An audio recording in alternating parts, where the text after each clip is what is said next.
John, thanks a lot, Toot. You know, no surprise, even before we even go into the game tonight, that this would be a close, hard-fought game. You look at the series this season. The chippiness has picked up over the last several games. I think you're finally getting the rivalry that you want. Well, I don't know if it's prescribed.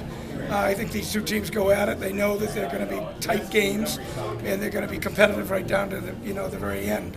So I think both teams are fighting, to keep their heads above water and move forward. And Vermont, being where they are, particularly interested in anything they can get. So I really applaud them for the effort they made.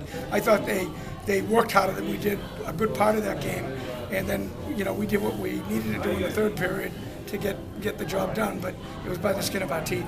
This guy has 12 points in his last 8 games. He doesn't have the speed of TJ Signer. He doesn't have the slashing ability of Sherry necessarily, and he doesn't have maybe the quick trigger of Rocco Carzo. I'm talking about Danny Hobbs, falling down, doing whatever he's got to do. He gets the hat trick.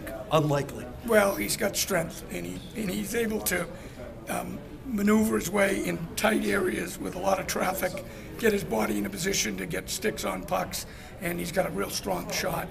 And so, that's the way goals are scored. Those are the gritty, dirty goals.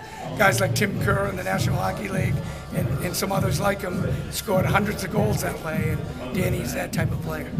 Well, in the first period, you came out with some, with the lead and with the edge, but the second period, I'm sure you weren't too happy with that. Not at all. I thought they outcompeted us that period.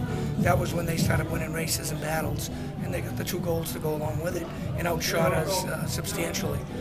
Getting that goal at the end of the power play in the third, and then starting to get some shots on net, gave us some legs, and we played a little bit better in the third, I thought. A couple of observations just about timing in the hockey game and in just the game in general this season. Your forecheck seems to know when to attack like dogs and when to pull back.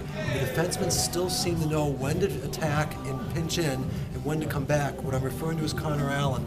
Great timing. Him and Phillips on that shift had a great one. Well, that's for sure. And we've been struggling with our defense, we thought, throughout the game, not closing gaps and not getting up in the play fast enough.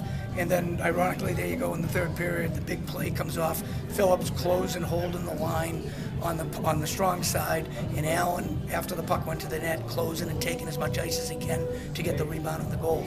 So, sooner or later it sinks in, and it was nice to see that big play in that big moment.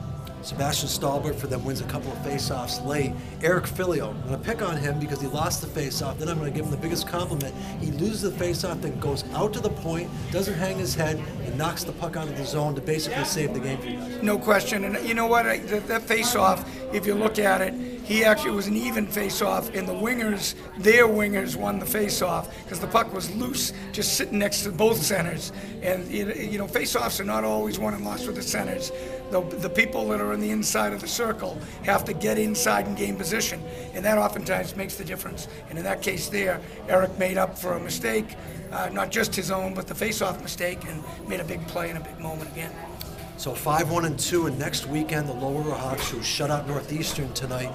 This sets up for a great weekend of hockey here at the Mullins Center and then down at Songa Center. Yeah, I think they're one of the best teams in Hockey East, no doubt, based on what they've done up to this point in the season. I think they can play with anybody nationally. And one of the guys that put that whole thing together is right on my hip. So it's a bittersweet thing for him, but I know we're going to prepare to play against a real good team. All right, Toot, congratulations, and we'll see you at the Coaches Show Tuesday. Thanks a lot, bro.